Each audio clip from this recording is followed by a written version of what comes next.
Olá, meu nome é Marília Bueno, sou terapeuta xamânica e sistêmica há 9 anos, médium desde que nasci e estudo espiritualidade há 18 anos.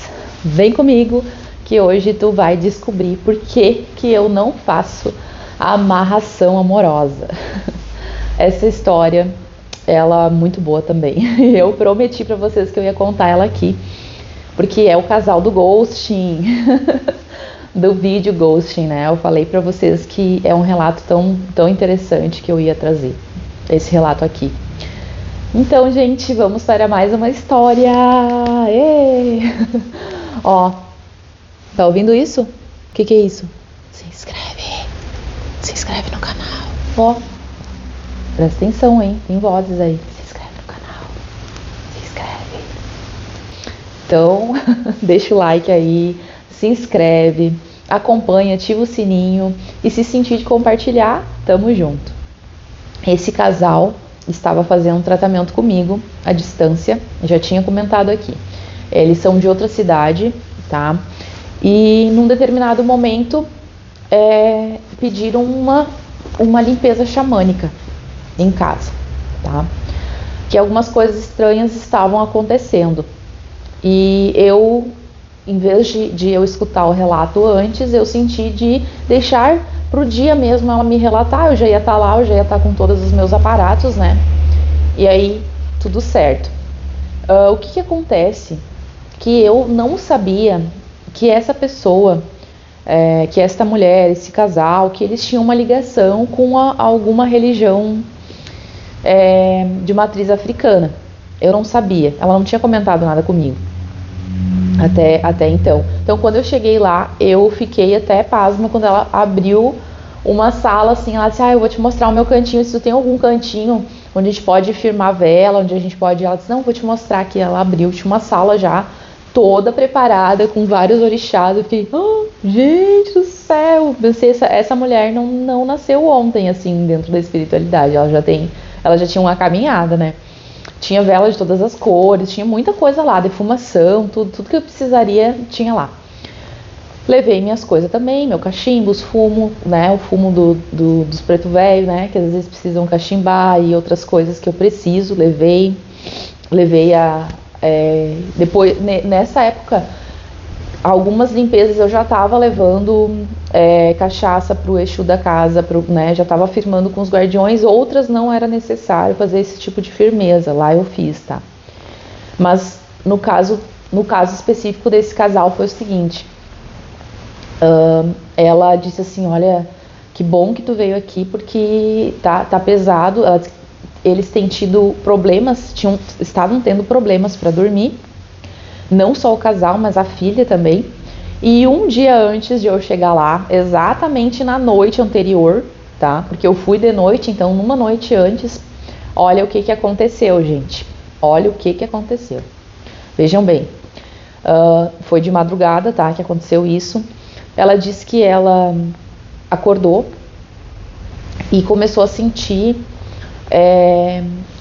ela estava de costa pro marido, assim, né, na mesma cama, e ela começou a sentir que que ele puxando a mão dela e colocando a mão dela nas partes baixas, né. E aí ela tirou, assim, né, e de novo sentiu a mão, e eles não estavam muito bem, tanto que eu já estava acompanhando por conta de algumas questões de relacionamento, eu já estava acompanhando esse casal por causa disso, né.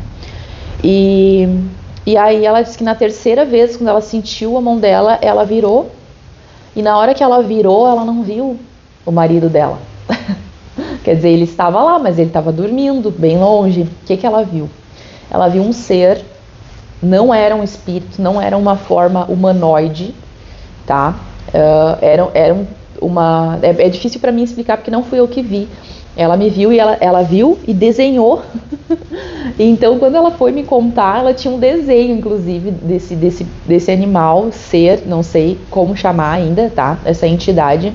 Mas ele era esguio e era preto com listras vermelhas, assim, né? E olhos muito profundos, assim, assustadores. E ele tava na parede, assim, sabe? Como se ele tivesse vindo de cima, assim, da porta do quarto.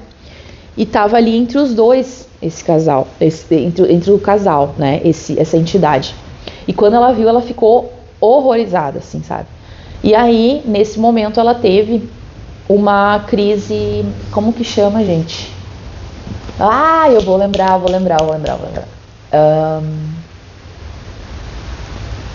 Paralisia do sono. Então, nesse momento, ela teve uma paralisia do sono, quando ela viu esse ser ali, e ela fazendo de tudo para acordar o marido dela, assim, tentando chamar ele, pedir ajuda, e o ser ficou ali olhando para ela um tempo, e depois ele foi de costa, assim, ele saiu, né, pelo marco da porta, ele saiu pela parede, assim, onde ele estava caminhando, saiu de costa, e ela, enfim, conseguiu gritar, respirar, e aí acordou ele, e ele estava tendo um pesadelo, muito ruim, inclusive. Coisas bem ruins, assim, que estavam sendo feitas com ele nesse pesadelo. E nesse mesmo momento onde ela teve a paralisia do sono, a filha dela também teve a paralisia do sono. No mesmo momento. Gente, qual a chance, pensem bem, qual a chance disso acontecer e não ter uma relação? Por isso que eu falo, né?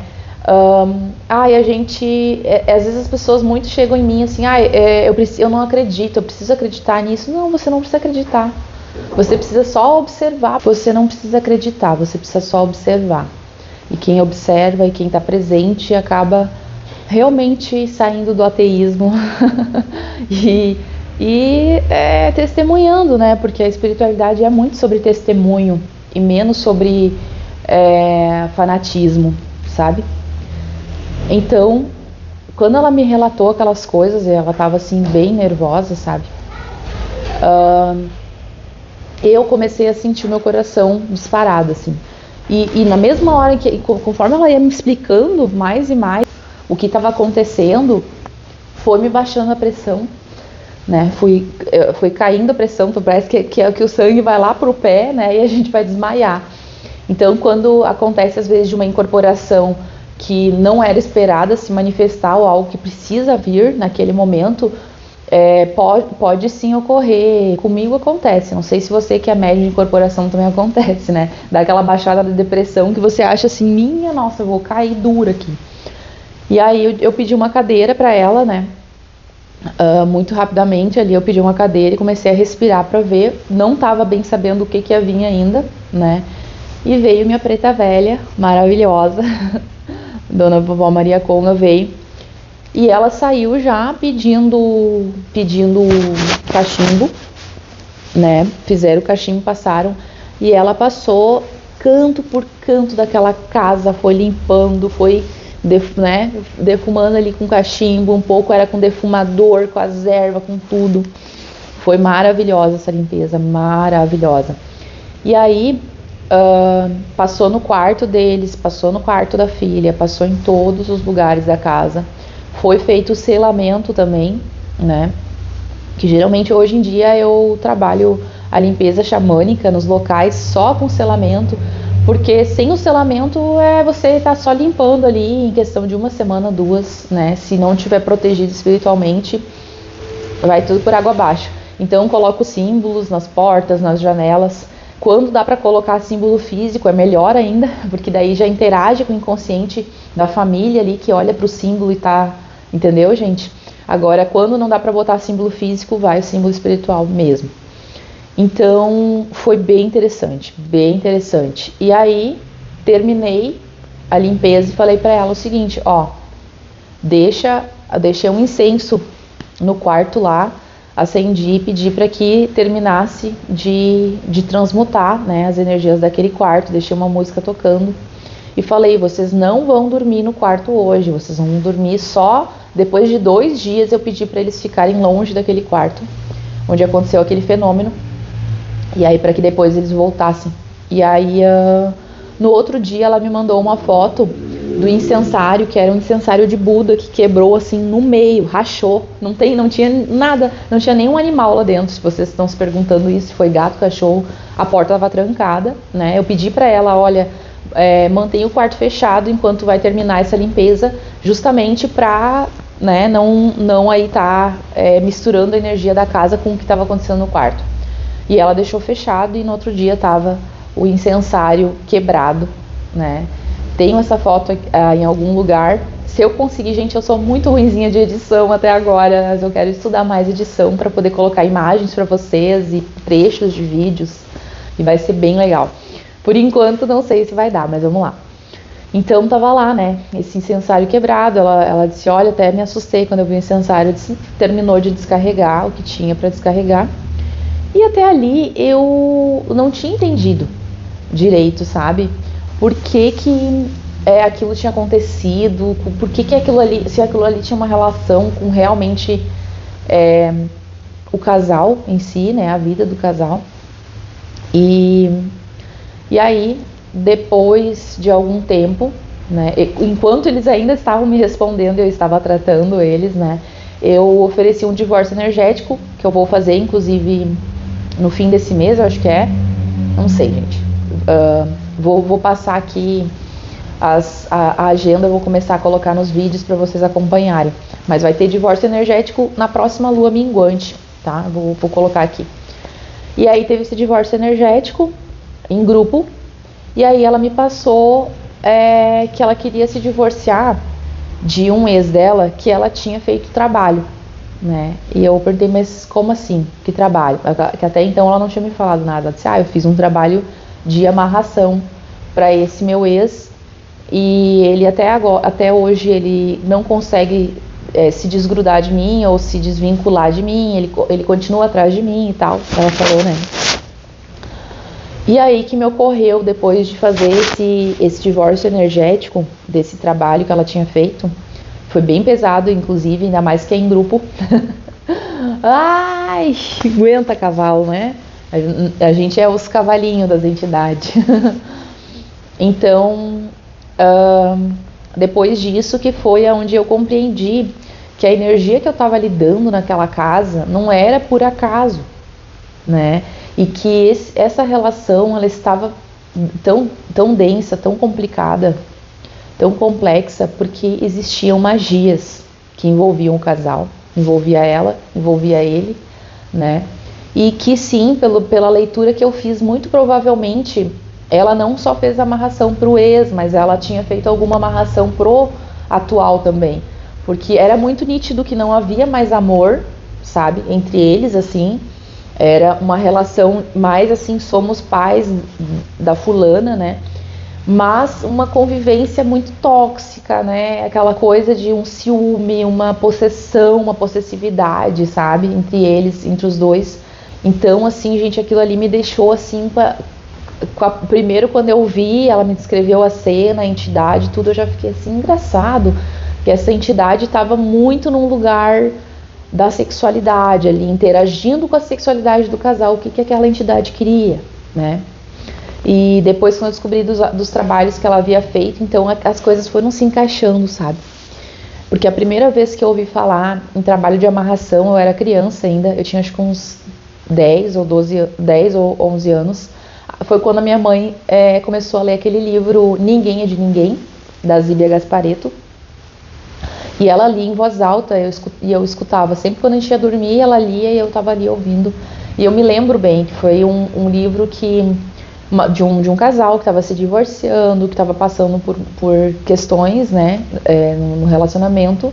E o cara não queria perder a mulher de jeito nenhum, até que ele encontrou essa forma, né, de fazendo esse trabalho de amarração para que ela ficasse ao lado dele. E ela ficou. E realmente eles ficam, as pessoas ficam. Trabalhos de amarração, quando são bem feitos, são fortes, né? A pessoa fica mesmo. Só que ela fica não porque faz sentido para a alma dela, não porque ela decidiu com a consciência, ela fica porque forças externas, desconhecidas, estão ali influenciando a escolha dessa pessoa, né? Então, no livro era uma mulher, né? Aqui no casal, no caso que eu estava atendendo, era com um homem que claramente não sabia, e não sabe, eu acho até hoje, provavelmente, que ela fez esses trabalhos, né? E vocês veem, gente, que mesmo fazendo esse trabalho de amarração, você vê que a vida amorosa dessa mulher tava uma pindaíba, tava uma M, né? Porque afinal de contas, não se resolve relacionamento amarrando ninguém. Esse é o meu pensamento, porque a minha escola não é só espiritualidade, bruxaria, xamanismo. A minha escola também é terapia, é autoconhecimento. Eu venho de um lugar de, né, sou formada em constelação, tenho outras formações dentro das terapias, então eu tenho essa visão de que não adianta você querer resolver tudo com trabalho espiritual, sabe? E pensa bem se faz sentido você querer ficar com uma pessoa que não te ama mais, que não te quer, que é nítido que essa pessoa não te quer e você precisa fazer esse esforço, você precisa pagar um trabalho para essa pessoa estar com você, né? Então veja se isso faz sentido, gente. Eu na minha vida, assim, ó, nunca me pediram trabalho de amarração amorosa, já me perguntaram, eu já disse que não fazia, né? Então, por isso, né? Porque eu não acho justo, assim, eu não interfiro no livre-arbítrio de ninguém. E para mim é diferente, sim, a amarração amorosa, porque quando geralmente se faz essa amarração amorosa, não se faz com a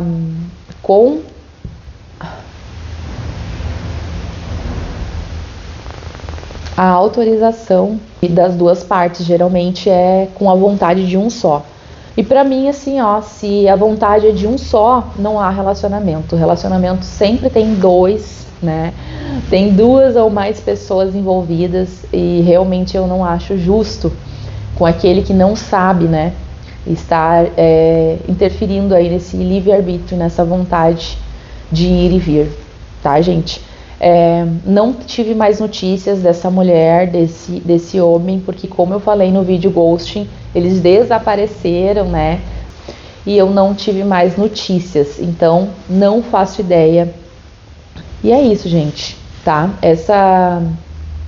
Esse relato, assim, é para vocês verem que não existe só espírito, não existe só energia esparsa, existem outros seres, né, do mundo obscuro aí, né, do lado obscuro da força, que também estão influenciando na nossa vida, nas nossas escolhas, né, nas nossas vontades. E fica aí a dica, hein? Veja bem o tipo de trabalho espiritual que você está fazendo, por que você está fazendo, tá? Porque tudo que vai volta, gente. E quando volta assim, ó, 3 vezes mais, tá certo? Beijo no coração de todos.